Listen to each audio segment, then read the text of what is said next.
السلام علیکم، آپ دیکھ رہے ہیں ہو کیا رہا ہے۔ میں ہوں Faisal Abbasi, group editor 92 news. Irshad Ahmad Alam Sahib ساتھ ہیں۔ شکریہ ارشاد صاحب آپ کا۔ آزاد کشمیر میں پاکستان پیپلز پارٹی کی حکومت بن گئی ہے۔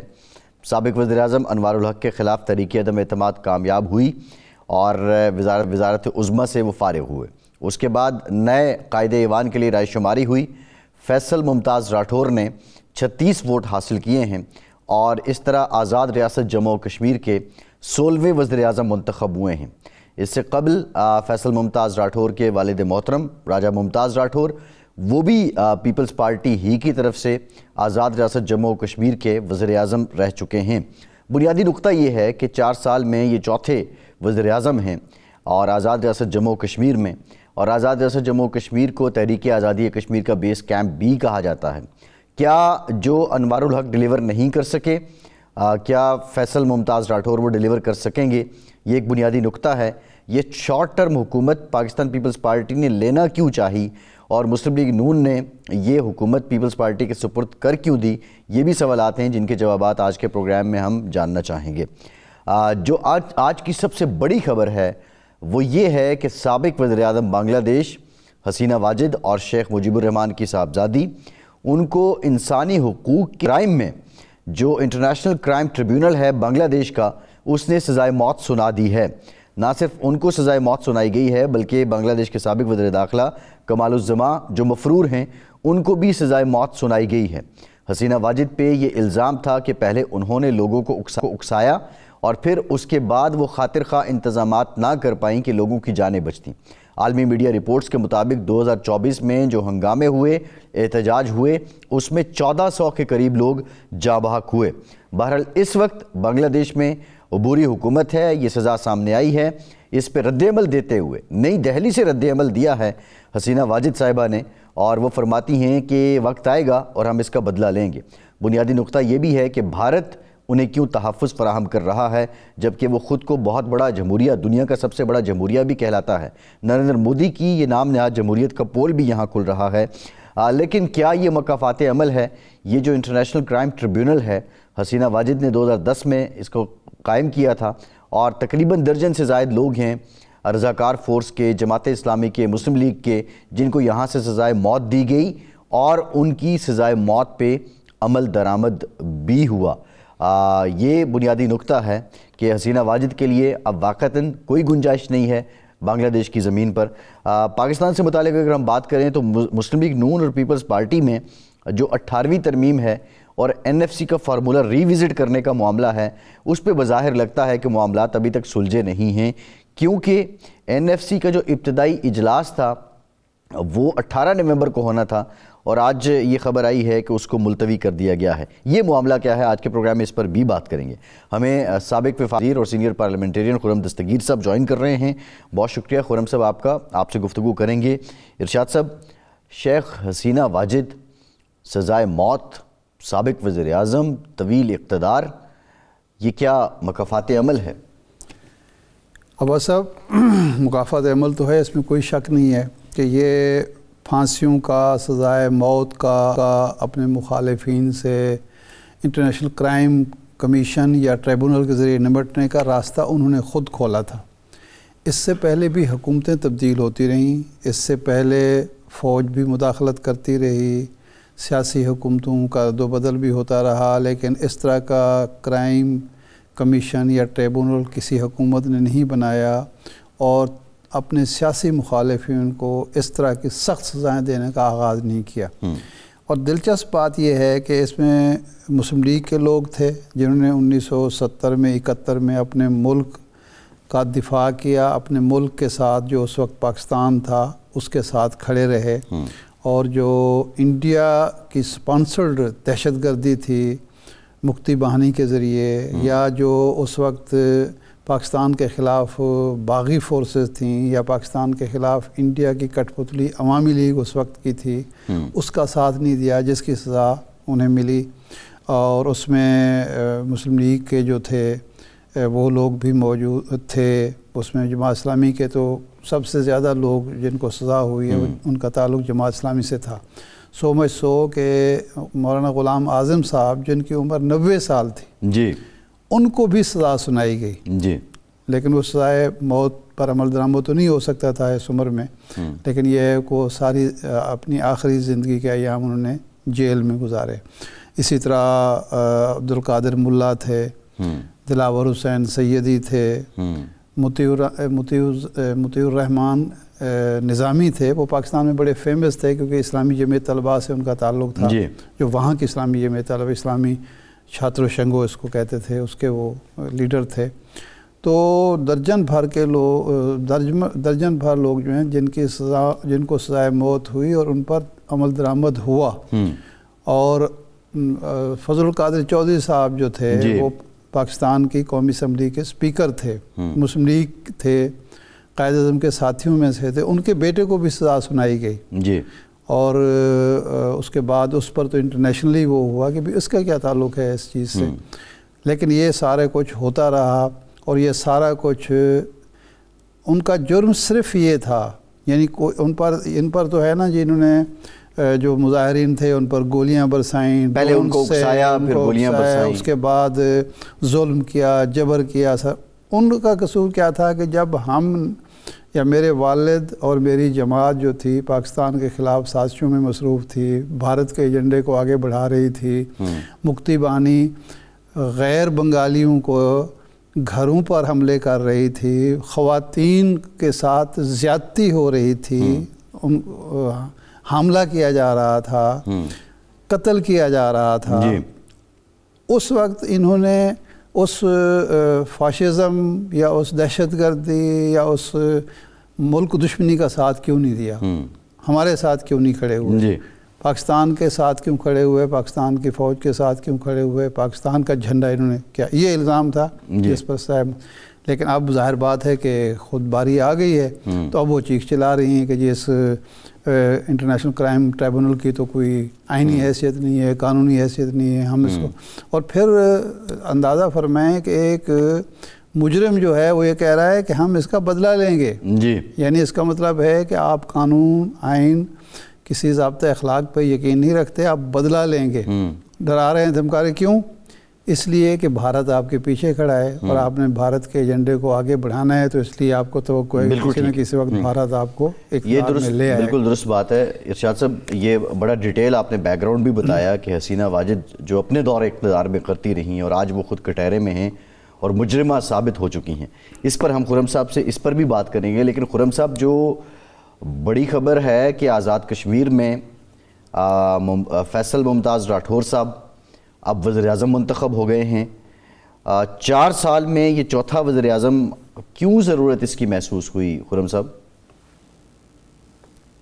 جی یہ تو 2021 کے جو انتخابات تھے اس کے نتائج کی وجہ سے یہ ہوا معاملہ، اور پھر اس کے بعد پاکستان میں جو تبدیلی آ گئی 2022 میں ہی، کیونکہ عام طور پہ جو آزاد کشمیر کی حکومت ہے رواج یہی ہے کہ وہ پاکستان کی حکومت کو فالو کرتی ہے، اس کے پیچھے چلتی ہے۔ تو جب پاکستان میں حکومت تبدیل ہو گئی تو پھر وہ حکومت بھی تقریباً مفلوج ہو گئی، اور لیکن اسے آگے چلنے کا موقع ملا اور پھر وزیر اعظم تبدیل ہوتے رہے۔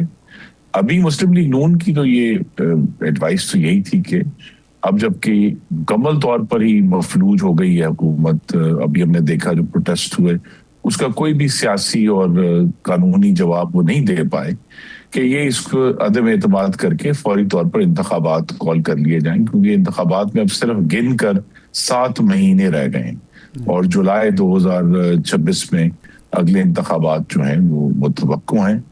تو اس کی وجہ سے لیکن اب پیپلز پارٹی کا اصرار تھا کہ وہ حکومت بنانا چاہتے ہیں، چونکہ ہمارے ہواری ہیں وفاق میں بھی، بلوچستان میں بھی، پنجاب میں بھی، لہذا ہم نے ان کو سپورٹ کیا ہے۔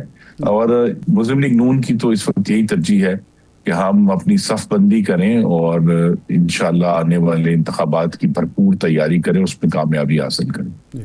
اچھا خرم صاحب، آزاد کشمیر جو ہے، ریاست آزاد جموں و کشمیر، یہ بیس کیمپ ہے تحریک آزادی کا، جو جد و جہد کشمیری عوام اپنے حق خود ارادیت کے لیے کر رہے ہیں، اس کا یہ بیس کیمپ ہے۔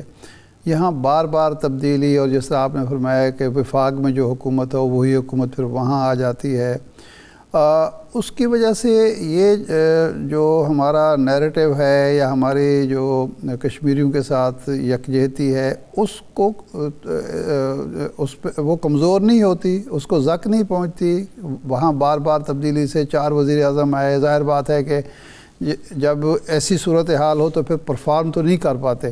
اور یہ جو عوامی ایکشن کمیٹی بنی ہے اسی وجہ سے ہی تو بنی اور اسی وجہ سے ہی مشکلات پیدا کی حکومت کے لیے کہ ایک وزیر اعظم ہے، پھر سال بعد دوسرا آ رہا ہے، پھر تیسرا آ رہا ہے.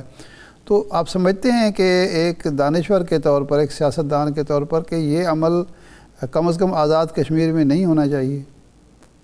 جی نہیں، یہ بالکل بھی پاکستان کا جو کیس ہے کشمیر کے لیے، یہ طریقہ کار تو اس کے لیے معاون نہیں ہے. تو ہمیں یہ سوچنا ہے کہ ٹھیک ہے، سیاسی پریشر ہوتے ہیں، اقتدار کے ایشوز اٹھتے رہتے ہیں، لیکن کشمیر پر دنیا کی نظر ہے اور ہم اب چونکہ اگلے انتخابات کی طرف جا رہے ہیں تو کوشش یہی کرنی ہے کہ ایک ایسی حکومت وہاں بنے اور عوام کے سامنے یہ چوائس رکھی جائے کہ جو نہ صرف کشمیر کے عوام کی خدمت کرے اور ان کی ڈیولپمنٹ کے اوپر فوکس کرے، ان کی صحت پر فوکس کرے، بلکہ جمہوری طور پر بھی ایک ایسا ماڈل ہو جو ہم دنیا کو دکھا سکیں کہ اس جو لائن آف کنٹرول کے پار کس طرح ابھی بھی جو ہے استحصال اور ریپریشن جاری ہے، جبکہ پاکستان کی سائٹ پر ایک پنپتی ہوئی پھلتی ہوئی جمہوریت موجود ہے. صحیح. اچھا یہ فرمائیں کہ مسلم لیگ کی حکومت وہاں نہیں بنی، آپ نے کہا کہ ہم جو عمل ہے عدم اعتماد کا اس میں بھی حصہ نہیں لیں گے، پیپلز پارٹی کو سپورٹ فراہم کریں گے.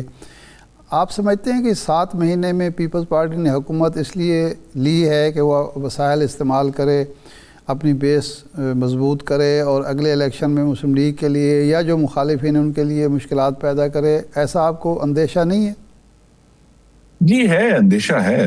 لیکن مسلم لیگ نون اور پاکستان پیپلز پارٹی ویسے آج ہواری ہیں، لیکن ہم ہر انتخابات ایک دوسرے کے خلاف لڑتے ہیں پورے ملک میں، لہذا وہاں ایک جو بنیادی اختلاف ہے وہ موجود ہے. لیکن مسلم لیگ نون کے پاس یہ ایک اچھا موقع ہے اگلے 7 مہینے میں کہ ہم پوری طرح اپنی جو ہے وہ صف بندی مکمل کر کے بھرپور تیاری کے ساتھ اگلے انتخابات میں اتریں. اور اب جب کہ ہمیں ایک بیک گراؤنڈ ہے کہ ہندوستان کے ساتھ چند مہینے پہلے، 6 مہینے پہلے ایک جنگ ہوئی ہے، اس کے بعد کے جو کانسیکوینسز ہیں پاکستان کے لیے الحمدللہ پازیٹیو ہیں، تو اس پازیٹیوٹی وہ قائم رکھنے کے لیے بھی مسلم لیگ نون جو ہے یہی ایجنڈا لے کر جائے گی. پاکستان کی طرح اے جے کے میں بھی ایک مستحکم اور جو ہے جی وہاں کے لوگوں کی خدمت کرے، بلکہ جو پاکستان کا کشمیر کا کیس ہے اس کو لڑنے میں بھی معاون ہو. ٹھیک. خرم صاحب، اب آپ جو بات کر رہے ہیں ٹھیک ہے، یہ بات درست ہے، لیکن جو انتخابی اور معروضی حالات ہوتے ہیں وہ تو آپ کو پتہ ہے ایک جیسے ہی ہوتے ہیں. اب جو اطلاعات ہیں اس کے مطابق کوئی 130 ارب روپے ابھی بھی آزاد کشمیر حکومت کے پاس ہیں، اور یہ خلاف روایت ہے. ہمیشہ اوور ڈرافٹ چلتی رہی ہے آزاد کشمیر حکومت. انوار الحق صاحب نے اپنے خرچے بڑے کم کیے، پی ایم ہاؤس کا خرچہ 56 کروڑ سے 30 کروڑ پہ وہ لے کے آئے. لیکن اس سارے سینیریو میں سرکاری نوکری بھی ایک بہت بڑا انتخابی ٹول ہے ووٹرز کے لیے، پھر جو فنڈز ہیں وہ بھی ممبران کے لیے بہت بڑا ٹول ہے. تو کیا مسلم لیگ نون کے ساتھ کوئی انڈرسٹینڈنگ ہوئی ہے کہ اگر یہ اس طرح بانٹ ہوتی ہے یا اس طرح تقسیم ہوتی ہے تو مسلم لیگ نون کا بھی اس میں حصہ ہوگا؟ اور یہ open ground in other case اگر آپ نے دے دیا پیپلز پارٹی کو تو پھر آپ سمجھتے ہیں کہ یہ کافی ہوگا جو آپ بات کر رہے ہیں، جو نیریٹو آپ بیان کر رہے ہیں؟ نہیں دیکھیے، ایک تو ہماری توقع یہ ہے کہ غیر معمولی یہ جو 130 ارب روپے ہے اس کو خرچ نہیں کیا جائے گا 7 مہینوں میں، اور کوشش یہی کی جائے گی کہ اگلی حکومت کے لیے یہ ایک سارٹ آف انیشل انویسٹمنٹ کے طور پر موجود ہو. لیکن بہرحال جو 7 مہینے میں حکومت ہے وہ 7 مہینے میں تو ایک سڑک بھی مشکل سے بنتی ہے، خاص طور پہ پہاڑوں میں جہاں سڑکیں بننی ہیں. تو اتنا زیادہ تو ترقیاتی ایجنڈا نہیں ہو سکتا.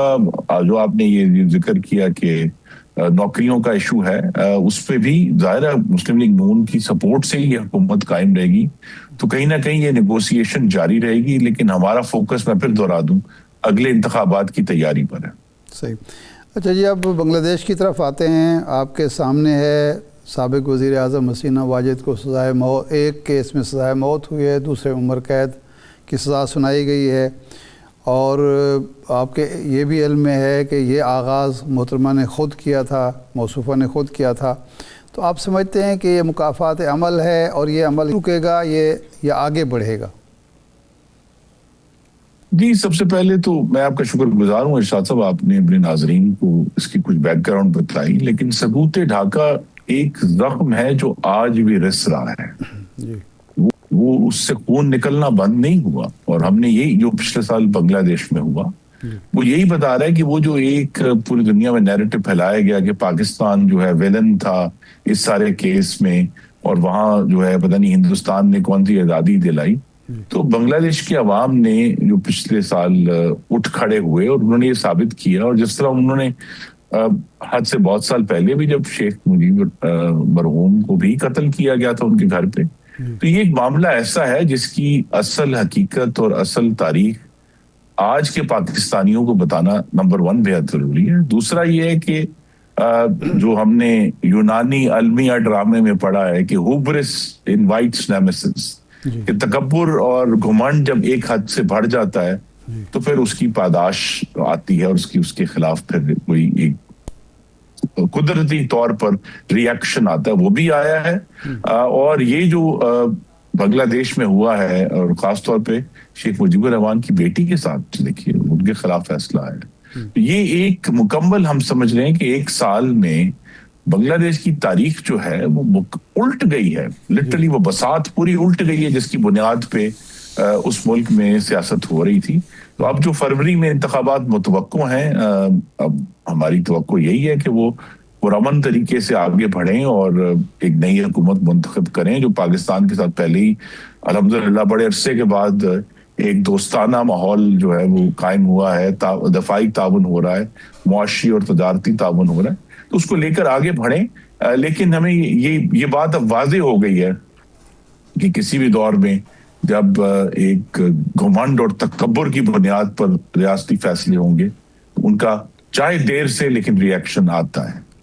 اچھا، اب 2 صورتیں سامنے آئی ہیں. ایک تو گھمنڈ ابھی بھی برقرار ہے، اس نے اس فیصلے پر یہ کہا کہ ہم اس کا وقت آنے پر بدلہ لیں گے، اور سارا کچھ من گھڑت ہے. اور دوسرا یہ ہے کہ بھارت نے اس کو تحفظ دیا ہوا ہے، بھارت نے اپنے ہاں بٹھایا ہوا ہے. کیا آپ سمجھتے ہیں کہ پہلے بھی بنگلہ دیش میں حکومتیں بھارت کے ایما پر، بھارت کی انویسٹمنٹ سے، بھارت کی فوجی سازشوں سے بدلتی رہی ہیں؟ تو کیا بھارت کا خیال ہے اور حسینہ واجد کا خیال ہے کہ ایک بار ہم پھر کامیاب ہوں گے، ہماری سازشیں کامیاب ہو پائیں گی اور موجودہ رجیم یا اگلی منتخب حکومت جو بھی آئے گی وہ مقابلہ نہیں کر پائے گی؟ جی، تو یہ جس گھمنڈ کی میں نے بات کی اس پہ اتنا ہی نریندر مودی پہ اس کا اطلاق ہوتا ہے جتنا محترمہ حسینہ واجد پہ. جی، کیونکہ جو ہندوستان کا گھمنڈ ہے اس کے نتیجے میں پورے جنوبی ایشیا میں ہندوستان کا اثر جو ہے وہ اس کے چیچڑے رہ گئے. جی، یعنی بنگلہ دیش میں اس کے خلاف اپرائزنگ ہوئی ہے، نیپال میں اپرائزنگ ہوئی ہے، ہم نے سری لنکا میں دیکھا ہے کہ وہاں بھی چائنا سے لوگ بات کرنا چاہتے ہیں ہندوستان کے علاوہ، پاکستان کے ساتھ اس کی مخاصمت چل ہی رہی ہے. تو لہٰذا ہندوستان اس کا یہ خیال تھا کہ وہ شاید جنوبی ایشیا سے اوپر اٹھ گیا ہے اور اس کی اکانومی اب اتنی بڑی ہو گئی ہے کہ اس کو جنوبی ایشیا کی ضرورت نہیں ہے. لیکن اس کی یہ جو گھمنڈ کی پالیسی تھی اپنے ہمسایوں کے ساتھ ڈیل کرنے میں، وہ مکمل طور پر ناکام ہوئی ہے. تو جو یہ ایک آئی تھنک ہندوستان کے لیے بھی سبق ہے کہ انہوں نے بہت عرصہ، آپ نے درست کہا کہ انہوں نے بنگلہ دیش کی سیاست کو توڑنے مڑوڑنے کی کوشش کی ہے، لیکن اس کا نتیجہ پھر ایک بڑے ریاکشن کی صورت میں آیا ہے بنگلہ دیشی عوام کی طرف سے.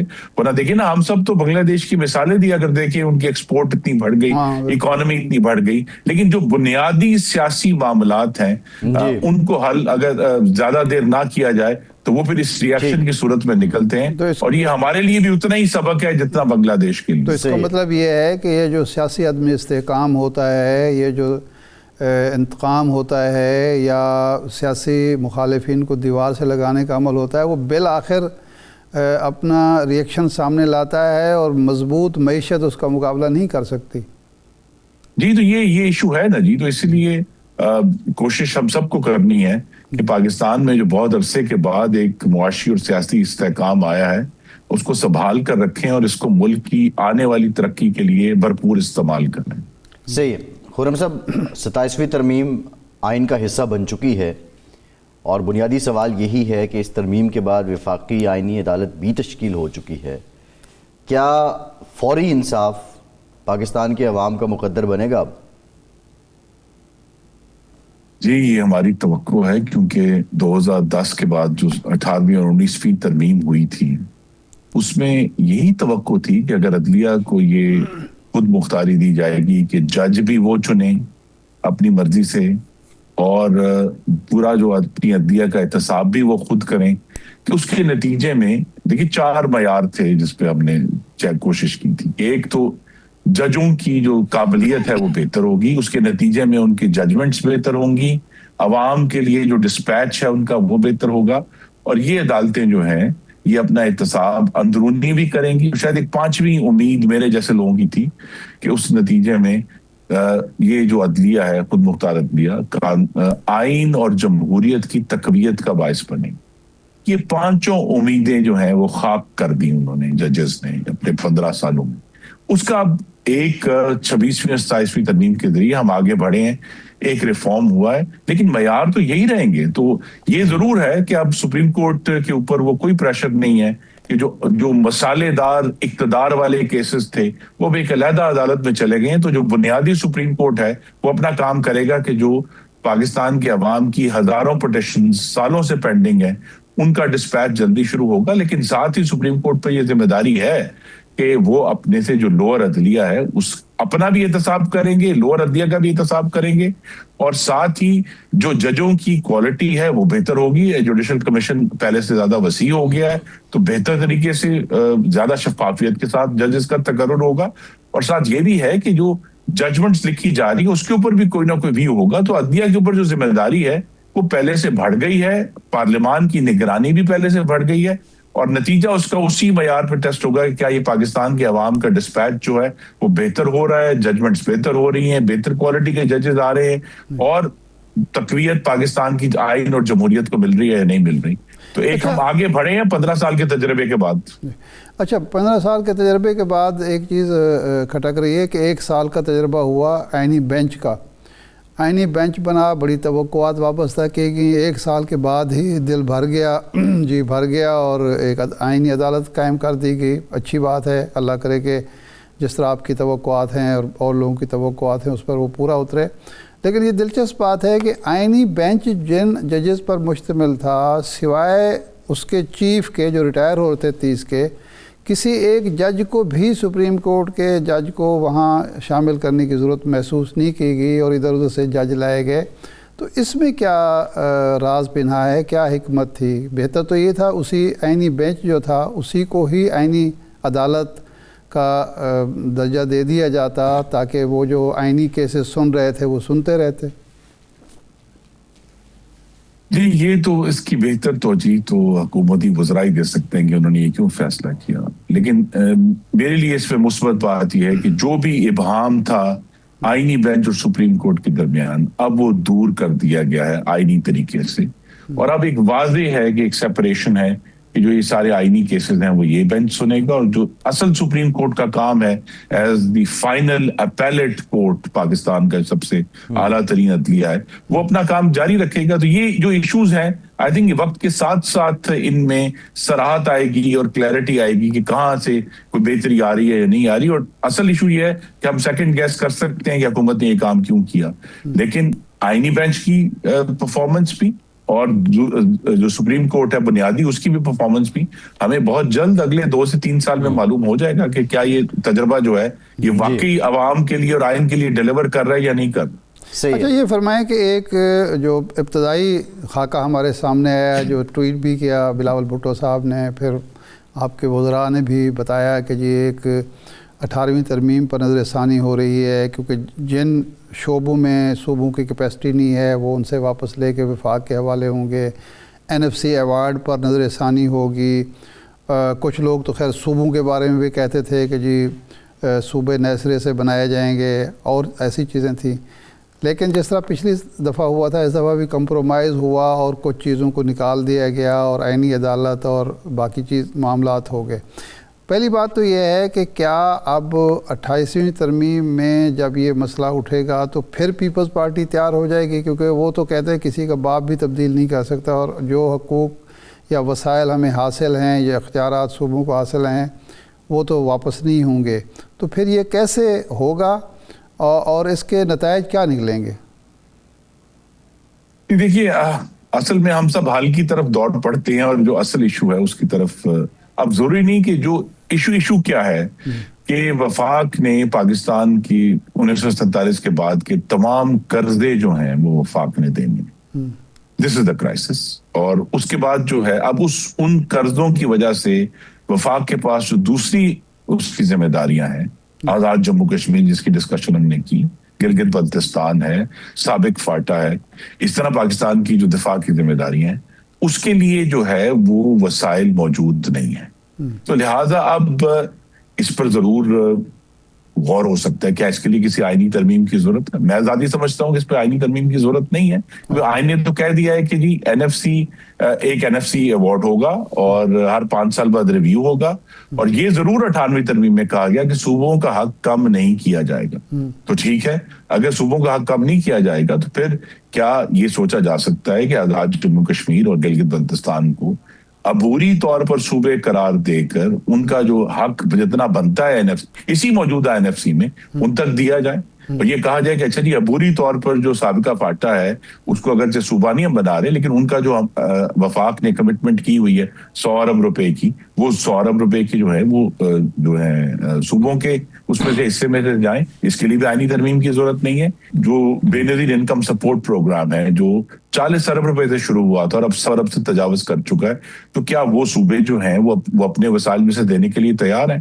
یہ ایک ایسی ڈسکشن ہے جو آئینی ترمیم کے وقت میں یہ فوراً شروع کر دینی چاہیے NFC ایوارڈ کے تحت، اور اس میں آئینی ترمیم کی کوئی ضرورت نہیں۔ لیکن خرم صاحب یہ معاملہ تو پولیٹیسائز لگ رہا ہے، کیونکہ جو 18 کو میٹنگ ہونی تھی، ابتدائی اجلاس ہونا تھا نئے NFC کے لیے، اب وہ بھی ملتوی ہو گیا ہے، پھر اس میں ہیلتھ اینڈ ایجوکیشن کی بات بھی بیچ میں آئی تھی، تو پیپلز پارٹی دیٹ مینز ابھی تک آن ٹیبل نہیں ہے اس معاملے پہ۔ تو جی ٹیبل پر بیٹھ کے ہمیں ان کو سمجھانا ہے، اور اگرچہ انہیں معلوم ہے کہ وفاق کا کرائسس کیا ہے، انہوں نے بھی حکومت چلائی ہے، کہ یہ سارے ایشوز ہیں، اور باقی جو دیکھیں ایجوکیشن میں تو سمپل ایک ایشو ہے کہ کیا ایک بیسک منیمم کریکلم ہونا ہے یا نہیں ہونا، جو تمام ملک میں ایک بنیادی نصاب پڑھایا جائے، اس کے علاوہ صوبے خود مختار ہیں کہ وہ اس نصاب میں کیا ایڈ کرنا چاہتے ہیں، اور اسی طرح جو پاپولیشن کا ایشو ہے وہاں بھی۔ لیکن یہ سب ایشوز ایسے ہیں جس کے لیے آئی تھنک ابھی وقت ہے حکومت کے پاس کہ وہ اس مکالمے کا آغاز کر دیں، جس کا نتیجہ پھر بالآخر جب بھی یہ وقت کے بعد آئینی ترمیم کی صورت میں نکل سکتا ہے۔ اس میں کوئی ایسی عجلت نہیں ہے جس پر ابھی فوری طور پر جو ہے وہ آئینی ترمیم لائی جائے۔ اس پر مکالمہ کریں، 1 سال مکالمہ کریں اور پھر اس کا کوئی نتیجہ نکالیں، کیونکہ ایشوز جو ہے وفاق کے پاس جو وسائل کا سکویز ہے، جو اس کو تنگ جگہ ہو رہی ہے، اس کا بہرحال وہ ہر روز قائم ہے، اور اس کو بہرحال ہمیں بیٹھ کے سیاسی طور پر اس کا حل نکالنا ہے۔ ٹھیک، بہت شکریہ خرم دستگیر صاحب، آپ کے وقت کا شکریہ۔ ایک بریک کے بعد واپس آتے ہیں۔